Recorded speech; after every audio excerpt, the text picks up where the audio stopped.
कैसे आप सभी लोग, आप सभी का स्वागत है टीडीसी कोचिंग में। मैं दीपक कुमार एक बार फिर से आप लोगों के साथ लेकर आ गया हूं क्लास 10वीं का मैथ ऑब्जेक्टिव क्वेश्चन। ये रहने वाला है चैप्टर वास्तविक संख्या, जिसको कहते हैं रियल नंबर। ये अगर आप 2025 में एग्जाम देने वाले हैं तो इसमें रियल नंबर वास्तविक संख्या कम से कम 7 मिनट का ऑब्जेक्टिव क्वेश्चन रहने वाला है। ये 100 में 100 है कि इसमें से आएगा फिक्स है दोस्तों। तो चलते हैं क्वेश्चन पे। और ये आप लोग पार्ट नंबर 1 नहीं देखे हैं दोस्तों, पार्ट नंबर 1 आप नहीं देखे तो नीचे डिस्क्रिप्शन में लिंक दिया है, जाकर देख सकते हैं। अभी तक आप चैनल पर नए हैं, चैनल को सब्सक्राइब करें, बेल आइकन प्रेस करें। इससे क्या होगा, जो भी नोटिफिकेशन जाएगा सबसे पहले आपके पास पहुंचे। कि 3 माइनस करनी में 3 है। ऑप्शन नंबर ए अपरिमेय संख्या, ऑप्शन नंबर बी अपरिमेय संख्या, ऑप्शन नंबर ए था परिमेय संख्या, ऑप्शन नंबर बी है अपरिमेय संख्या, ऑप्शन नंबर सी है पूर्ण संख्या, इनमें से कोई नहीं। तो आप लोग को आंसर देना है नीचे कमेंट करके। एक क्वेश्चन के लिए आपको 5 सेकंड मिलेगा।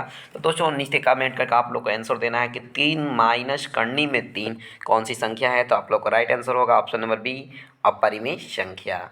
ठीक है दोस्तों, तो क्वेश्चन नंबर चलते हैं नेक्स्ट। क्वेश्चन नंबर 32, 11.235564 के ऊपर बार है। तो कह रहा है कि है ऑप्शन नंबर ए एक पूर्ण संख्या है, एक अपरिमेय संख्या है, ऑप्शन नंबर सी एक परिमेय संख्या है, या इनमें से कोई नहीं। तो आप लोगों को देना है। तो इसे हम P बटा क्यू के रूप में लिख सकते हैं। तो आप इसे हम लिख सकते हैं क्या चीज़, P बटा क्यू के रूप में। तो इसे हम लिख सकते हैं 11/23 माइनस, जिस पर बार नहीं रहता है 5 6 4 माइनस लिख देंगे क्या चीज़ 5 6 और 4, और बार जिस पर रहता है 9 9 9, और जिस पे नहीं रहता है 00, 2 पे बार नहीं है इस पे तो 00। इसको P बटा क्यू के रूप में चेंज करेंगे तो इसका आ जाएगा P बटा क्यू के रूप में, P बटा क्यू के रूप में। तो इसे जो संख्या P बटा क्यू के रूप में लिखी जाती है उसे क्या कहते हैं, तो परिमेय संख्या। ऑप्शन नंबर इसका सी राइट आंसर, परिमेय संख्या। क्वेश्चन नंबर अगला चलते हैं। 33 नंबर कह रहा है कि 5.2333 है, 5.233 है। ऑप्शन नंबर ए एक पूर्णांक संख्या, एक परिमेय संख्या, एक अपरिमेय संख्या, इनमें से कोई नहीं। तो 33 का आपको आंसर देना है। तो क्या हो जाएगा, इसका भी आप लोग हम कर सकते हैं क्या चीज़, इसको हम लिख सकते हैं 5.23। तो इसको हम चेंज कर देंगे 100 से ऊपर गुणा और 100 से नीचे गुणा। तो आ जाएगा 523/100 आ जाएगा। तो इसे हम क्या लिख सकते हैं, तो 523/100 इसको हम लिख सकते हैं परिमेय संख्या, क्योंकि P बटा क्यू के रूप में हो गया। ठीक है, चलते हैं क्वेश्चन नंबर नेक्स्ट। 34 नंबर आपके सामने क्वेश्चन है। कह रहा है कि 1/करनी में 7 है, क्या है, परिमेय संख्या, अपरिमेय संख्या, सम संख्या, इनमें से कोई नहीं। तो 34 का आंसर देना है। आपको क्या दिखाई दे रहा है, तो ये है एक अपरिमेय संख्या। क्या है, अपरिमेय संख्या। क्वेश्चन नंबर 35 कह रहा है कि भाज्य ए और भाजक बी के लिए ए बराबर बी क्यू प्लस आर में आर के लिए कौन सा सत्य है। तो अब देखिए, आप पढ़े होंगे क्लास 10वीं में पहला चैप्टर ए बराबर बी क्यू प्लस आर, उसके आगे लिखा रहता है ग्रेटर देन लॉस देन। तो क्या लिखा रहता है, तो आपको लिखा रहेगा ऑप्शन नंबर इसका सी, यही लिखा रहता है। ऑप्शन नंबर सी इसका क्या हो जाएगा, करेक्ट आंसर। ठीक है, चलते हैं क्वेश्चन नंबर 36। क्वेश्चन नंबर 36 है कि 5 करनी में 2 है। ऑप्शन नंबर ए परिमेय संख्या, अपरिमेय संख्या, काल्पनिक संख्या, या इनमें से कोई नहीं। तो 36 का आंसर देना है। तो 36 का राइट आंसर हो जाएगा, क्या हो जाएगा बच्चों बताइए। नीचे आप लोग कमेंट कर सकते हैं। अभी तक आप हमारे चैनल पर नए हैं, चैनल को सब्सक्राइब करें और बेल आइकन प्रेस करें। क्या हो जाएगा, ऑप्शन नंबर बी अपरिमेय संख्या। ठीक है, इसके साथ हम लोग चलते हैं क्वेश्चन नंबर नेक्स्ट की तरफ। 37, क्वेश्चन नंबर 37 हो जाएगा आप लोगों को 3.23 नहीं 5 क्या है 5.2372 है, क्या है, परिमेय संख्या, अपरिमेय संख्या, पूर्ण संख्या, इनमें से कोई नहीं। तो इसे हम बटा में लिख सकते हैं कितना, 1 2 3 4 जीरो लिख सकते हैं, दशमलव हट जाएगा। तो इतना बटा इतना है, तो इसे क्या कर सकते हैं हम, परिमेय संख्या कह सकते हैं। ठीक है। अगला 38 नंबर क्वेश्चन है। 38 नंबर क्वेश्चन है हमारा कि निम्न संख्याओं में से कौन सा विजातीय है। तो विजातीय का मतलब आप लोग ऑप्शन थ्रू बताएंगे कि 38 का क्या होगा। तो 38 का आप लोग बताएंगे विजातीय मतलब होता है अपरिमेय। क्या होता है? अपरिमेय। तो 2/3 ये 25 बटा, तो ये 25/49 मतलब 5 बटा क्या है 7 है। तो ये भी क्या है परिमेय है। ये करनी में 11, ये ऑप्शन नंबर सी इसका करनी में 11 ये क्या है सही है। करनी में 11 इसका राइट आंसर। ठीक है, चलते हैं क्वेश्चन नंबर 39। निम्नलिखित में कौन सा संख्या परिमेय है? परिमेय है, ध्यान दीजिए। पाई क्या है? अपरिमेय है। ये भी क्या है? एक अपरिमेय है। ये भी क्या है? अपरिमेय है। बच गया क्या? 16/25। 16/25 को हम रूट में लिखेंगे तो लिख सकते हैं 4 बटा क्या चीज़ 5। ये ऑप्शन सी नंबर ऑप्शन। चलते हैं क्वेश्चन नंबर 40। क्वेश्चन नंबर 40 है आपके सामने। कह रहा है कि निम्नलिखित में कौन सा अलग है। अलग मतलब क्या? आप लोग को छांटना है 40 का आंसर। तो बताइए, ऑप्शन नंबर ए है 3/5, ऑप्शन नंबर बी है करनी में 16/4 और ऑप्शन नंबर सी है करनी में 2/5 और ऑप्शन नंबर डी है 25/4। तो देखिए ये परिमेय भी है, ये भी क्या है कट जाएगा 4 से, करनी में 4 आएगा तो इसका 2 आएगा, इसका क्या आ जाएगा कटेगा नहीं, ये तो है ये है अलग। क्योंकि ये क्या है अपरिमेय है सब, ये परिमेय है, ये भी परिमेय है, ये भी परिमेय है, लेकिन ये क्या है अपरिमेय है। करनी में 2/5 ये क्या है इसका राइट आंसर। अब देखिए कह रहा है संख्या 0 देखिए संख्या 0.32 के ऊपर बार p/q के रूप में बदलिए। ऑप्शन है यहाँ पर 8/25, 29/99, सॉरी 90, 32/99 और 32/199।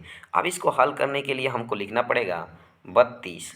जितने के ऊपर बार नहीं रहता है उसके घटा लेते हैं और जितने के ऊपर बार रहता है एक बार के लिए एगो 9, जिसके ऊपर बार नहीं रहता है उसके लिए 0 लिखते हैं। अब इसको घटाएंगे तो क्या आ जाएगा 29/90। 29 बटा क्या आ जाएगा 90। किस ऑप्शन में है 29/90? 29/90 ये नहीं है, ये भी नहीं है, ये भी नहीं है, ये ऑप्शन नंबर बी इसका राइट आंसर। चलते हैं क्वेश्चन नंबर 42। 2 तथा 2.5 के बीच अपरिमेय संख्या होगा। करनी में 11, करनी में 5, करनी में 225, करनी में 125। अब बताइए क्या होगा। तो इसका 42 का आंसर देना है आपको। 42 का आंसर हो जाएगा क्या चीज़ आपको। तो बताइए आप लोग नीचे कमेंट कर कर क्या हो जाएगा आपको 42 का राइट आंसर। तो 42 का बताएंगे आप लोग, बीच में क्या हो जाएगा इसका 42 का ऑप्शन नंबर बी। 20 का कंडी में 5 सही होगा। चलते हैं question number next. Question number next इसका है निम्नलिखित में कौन सा कथन सत्य है। तो ऑप्शन नंबर ए है करे 2 अपरिमेय संख्याओं का गुणनफल हमेशा अपरिमेय होता है। ऑप्शन सब पढ़ लेते हैं उसके बाद करते हैं कि एक परिमेय व एक अपरिमेय का गुणनफल हमेशा परिमेय होता है। अब देखिए ऑप्शन नंबर सी कह रहा है कि 2 अपरिमेय संख्या का जोड़ कभी भी अपरिमेय हो सकता है नहीं हो सकता है। और कह रहा है एक पूर्णांक तथा एक परिमेय संख्या को कभी न जोड़ कभी पूर्ण संख्या नहीं हो सकता है। तो अब देखिए इसका क्या होगा। तो इसका परिमेय क्या है तो 2 है और क्या होता है करनी में, चलिए इसका 2 है परिमेय और करनी में 2 ले रहे हैं अपरिमेय। कह रहा है कि गुणनफल क्या होता है अपरिमेय होता है। तो 2 करनी में क्या हो जाएगा 2, तो ये क्या हो जाएगा अपरिमेय। हाँ ये बात सही कह रहा है कि एक परिमेय 2 है और करनी में 2 क्या है एक अपरिमेय है, दोनों को गुणनफल करेंगे तो क्या हो जाएगा अपरिमेय हो जाएगा। तो कैसा होगा 2 करनी में 2, आप लोग सामने देख लिए। चलिए क्वेश्चन नंबर नेक्स्ट। यदि n के प्राकृतिक संख्या है तब करनी में n है हमेशा प्राकृतिक संख्या, हमेशा परिमेय संख्या, हमेशा परिमेय संख्या, या डी नंबर ऑप्शन कर रहा है कभी प्राकृतिक संख्या कभी अपरिमेय संख्या। तो 44 का आंसर देना है। तो 44 का आंसर होगा ऑप्शन नंबर डी कभी प्राकृतिक संख्या कभी अपरिमेय संख्या। ठीक है, क्योंकि यहाँ पर 1 भी हो सकता है कभी 4 भी हो सकता है, तो कुछ भी हो सकता है। ठीक है नंबर में। आप लोग चलते हैं क्वेश्चन नंबर कितने पे 45 पे। 45 क्वेश्चन बहुत लाजवाब है, अच्छा भी है। चलिए 45 क्वेश्चन देखते हैं हम लोग। कह रहा है यदि प्रथम 13,986 अभाज्य संख्या का योग n है तो n का भाज्य संख्या क्या है? 6 है, 4 है, 8 है या इनमें से कोई नहीं। तो इसका क्या हो जाएगा? तो इनमें से कोई नहीं है, 4 से भी नहीं विभाजित है, ये 4 से, 6 से, 8 से। इसका राइट आंसर क्या हो जाएगा? तो इनमें से कोई नहीं, ऑप्शन नंबर डी। अगला क्वेश्चन 46 नंबर कह रहा है कि कोष्ट में x⁴n+1 का एक गुणांक x+1 है तो n का निश्चित रूप से क्या है? विषम पूर्ण संख्या है, एक विषम पूर्णांक है, एक सम पूर्णांक है, एक ऋणात्मक पूर्णांक है, एक धनात्मक पूर्णांक है। 46 का आंसर देंगे। 46 का आंसर क्या हो जाएगा? तो 46 का आंसर होगा ए, एक विषम पूर्णांक है। ठीक है, क्वेश्चन नंबर 46 का ए आंसर सही होगा। इसी तरह हम लोग 47 पर देखें। क्वेश्चन 47 कह रहे संख्या रेखा पर प्रत्येक बिंदु प्रदर्शित करते हैं। ऑप्शन ए एक वास्तविक संख्या, एक प्रकृत संख्या, एक परिमेय संख्या, एक अपरिमेय संख्या। तो 47 का आंसर होगा ऑप्शन नंबर ए, एक वास्तविक संख्या। ठीक है, ऑप्शन नंबर ए। 48 क्वेश्चन पे चलते हैं हम लोग। 48 हमारा क्वेश्चन है कि निम्नलिखित में से कौन सा भिन्न दशमलव प्रसार शांत है। अब देखिए दशमलव प्रसार करना है। शांत का आप लोग को रूल बताए हैं कि m⁻2 और गुणे n⁻5 रहेगा। ये दोनों में से कोई एक रहेगा या दोनों रहेगा तो क्या होगा? शांत होगा। ये आप लोग जान गए। चलिए हम देखते हैं, यह शांत है? नहीं, इसका नीचे 7 है, ये भी अशांत है। ये 7 × 21, ये भी अशांत है। ये देखिए, इसको थोड़ा सा आप हल करते हैं। ऊपर वाले को हम बोलते हैं नीचे वाला, तो नीचे वाला तो हल है इसमें। तो हम 343 को क्या लिख सकते हैं? तो 7 × 7 × 7, मतलब हम लिख सकते हैं कि 7⁻3। ये इसको हम इसके जगह पर हम लिख देंगे कि 7⁻3। अब ये 7⁻3 से 7⁻3 खत्म, बचा क्या? 1/2⁻3 × 5⁻3। ये क्या है जी? शांत है? तो दशमलव शांत है, तो यही हो जाएगा इसका राइट आंसर।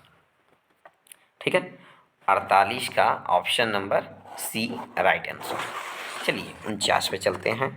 कह रहा है सबसे छोटी पूर्णांक वर्ग संख्या जो 16, 20 तथा 24 प्रत्येक संख्या से भाज्य है वह संख्या है 240, 1600, 2400, 3600। किससे संख्या से? 16, 20 और किससे? 40। तो अब देखिए इसका छोटी संख्या कहाँ है, तो इसका एलसीएम ले लेंगे तो क्या हो जाएगा इसका राइट आंसर? तो राइट आंसर हो जाएगा ऑप्शन नंबर डी, 3600 इसका राइट आंसर हो जाएगा। ठीक है, क्वेश्चन नंबर 50 पर चलते हैं और क्वेश्चन नंबर 50 को हम देखते हैं अच्छे से। 50 नंबर क्वेश्चन है, कह रहा है कि दो संख्याओं का लघुत्तम समापवर्तन महत्तम समापवर्तन 14 गुना है। क्या है? 14 गुना है। लघुत्तम समापवर्तन महत्तम समापवर्तन में 16 नहीं, HCF का जोड़ 600 है। एक संख्या 280 है, दूसरी संख्या क्या होगी? 50 का। 50 का कह रहा है कि लसा का इतना गुना है, तो x का 14 गुना कितना है जोड़ने पे? 600 × 280।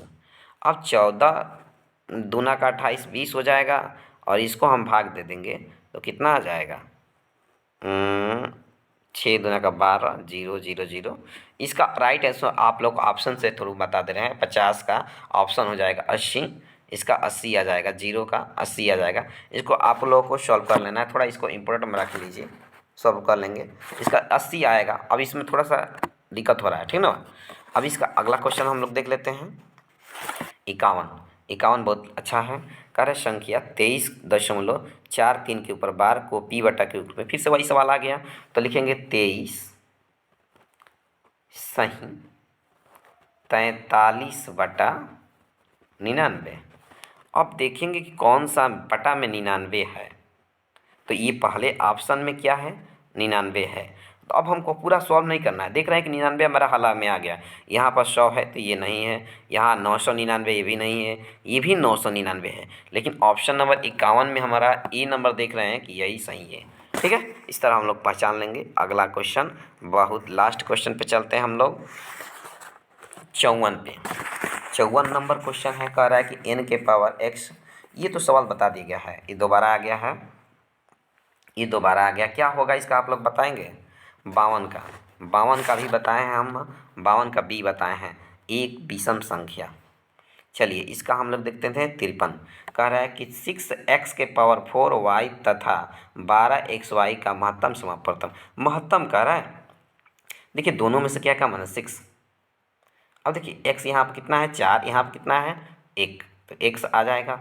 यहाँ पर y है, यहाँ भी y है, तो क्या 6xy कहीं दिखाई दे रहा है? 6xy, option number D right answer. अब कह रहा है कि 54 करनी में 10 मल्टीप्लाई करनी में 15, तो क्या हो जाएगा? तो करनी में 10, 10 को क्या लिख सकते हैं, 2 गुणे 5, करनी में 15, 3 गुणे 5, क्या मिल रहा है, 5 5, 5 बाहर निकलेगा, क्या निकल बचेगा, करनी में 3 दूना का 6, 5 करनी में 6 कहीं दिख रहा है, 5 करनी में 6 दिख रहा है, हाँ ऑप्शन नंबर ए दिख रहा है, 5 करनी में 6, ऑप्शन नंबर ए। ठीक है, 54 का ऑप्शन नंबर ए। इसी तरह चलते हैं 55 नंबर पर। 55 हमारा है, कह रहा है कि परिमेय संख्या है, हाँ नहीं, कहा नहीं जा सकता, ए और बी। देखिए इसमें क्या है, परिमेय संख्या है कि नहीं। अब देखिए एक क्वेश्चन में ए प्लस बी, दूसरा क्वेश्चन में ए माइनस बी। ऐसे सवाल को हम लिखते हैं 3 का स्क्वायर माइनस करनी में 3 का स्क्वायर, 3 का वर्ग 9 और इसका स्क्वायर 3, क्योंकि ये क्या है करनी में, तो इसका वर्ग कर घटाते हैं तो आ जाता है 6। तो 6 कौन सी संख्या है, तो 6 संख्या है परिमेय संख्या। तो परिमेय संख्या क्या लिखेंगे, तो 55 का हाँ मार देंगे, क्या मारेंगे, हाँ ए नंबर सही है। अब कह रहा है 3 दशमलव नहीं, 1.34 को परिमेय संख्या के रूप में भी लिखा जा सकता है। तो हाँ, तो 134/100 लिख देंगे। अब कटाएंगे 2 से, इसका 6, इसका 7 और इसको 50, 67/15। तो ऑप्शन नंबर कौन सा दिख रहा है, option number B, option number B है ना, ये राइट आंसर। अगला क्वेश्चन 57, क्या सभी वास्तविक संख्या एक परिमेय संख्या है? 57 नंबर, क्या सभी वास्तविक संख्या एक परिमेय संख्या है? तो ऑप्शन क्या हो जाएगा, नहीं, ऑप्शन नंबर हो जाएगा ए, नहीं, इसका 57 का राइट आंसर। चलते हैं हम लोग अगला क्वेश्चन 58 पे। 58 भी क्वेश्चन बहुत ज़बरदस्त है, कह रहा है 0.23 के ऊपर बार, तो इसे p/q के रूप में परिमेय संख्या है। तो हम लिख सकते हैं 23, और जितने के ऊपर बार है उतना 9, 2 पे बार है, 23/99, ऑप्शन नंबर बी इसका राइट आंसर। अब कह रहा है कि दो संख्याओं का गुणनफल, तो देखिए एक आप लोग सूत्र पढ़ाए हैं, पहली संख्या गुणे दूसरी संख्या बराबर मश गुणे लश। तो देखिए कह रहा है दो संख्या का गुणनफल, तो दो संख्या का गुणनफल पहली संख्या गुणे दूसरी संख्या, अब मश गुणे लश, तो CF गुणे LCM कौन है, ये ऑप्शन नंबर सी। अगला क्वेश्चन 59 के बाद 60 पे चलते हैं। ये लास्ट क्वेश्चन रहने वाला है, क्योंकि हम बोले थे पहले कि 60 क्वेश्चन हम कराने वाले हैं, तो हम एक्स्ट्रा लिए हैं इसमें। कह रहा है कि परिमेय संख्या 43/2 के पावर 4, 5 के पावर 3 दशमलव संत के कितने स्थान के बाद रुके जाएगा? तो अब देखिए इसमें क्या होगा, इसमें कितने की कमी है, इसको हम किससे करेंगे कि 43 गुणे 5 के 5, यहाँ पर 2 के पावर 4 और यहाँ 5 के पावर क्या हो जाएगा, 1 बढ़ा दिए, यहाँ भी हो जाएगा 4। अब क्या हो जाएगा हमारा, ऊपर हो जाएगा 3 पचे 15, 15 के 5 और 4 पचे 20, 20 1 21, 215 और नीचे क्या हो जाएगा 10, 10 के पावर कितना 4, तो 4 स्थान तक जाएगा, दशमलव कितने स्थान तक जाएगा, नीचे क्या हो रहा है 4 स्थान तक, तो 4 किस में है, ऑप्शन नंबर डी में, तो 60 का आ जाएगा डी। इसी तरह 61 देख लेंगे, कह रहा है कि संख्या 50 और 25 का HCF एंड CF, 50 और 25 का LCM। अब ये तो हम बताएंगे नहीं, आप लोगों को नीचे कमेंट करके बताना है 61 का आंसर का गुणनफल क्या होगा। अब देखिए 278 को किस संख्या से विभाजित करें कि भागफल 12 तथा शेषफल 2 प्राप्त हो। अब कुछ नहीं करना है, इसे भाग देना है, 21 से 17 से 25 से और 23 से, तो आपको भाग देंगे तो इसका राइट आंसर हम बता दे रहे हैं 23 है। क्या है? 23 है। 23 से भाग देंगे तो भागफल का आएगा 12 और शेष का बचेगा इसका 2। आप लोग देख लेंगे। अभी तक दोस्तों आप लोग कितने लोग चैनल पे पहली बार आए हैं और अभी तक सब्सक्राइब नहीं किया है, तो प्लीज़ दोस्तों आप लोग चैनल पे पहली बार आए हैं, चैनल को सब्सक्राइब करें। ऐसे ही वीडियो पाने के लिए हमारे चैनल को सब्सक्राइब करें और अपने अभी तक दोस्तों के साथ नहीं शेयर किया है तो ज़रूर शेयर करें, क्योंकि 2025 में आप लोग एग्जाम देने वाले हैं, तो वेरी वेरी इंपॉर्टेंट रहने वाला है एग्जाम की दृष्टि से। थैंक्स फॉर वॉचिंग हमारे वीडियो में अंत तक बनने के लिए बहुत बहुत धन्यवाद।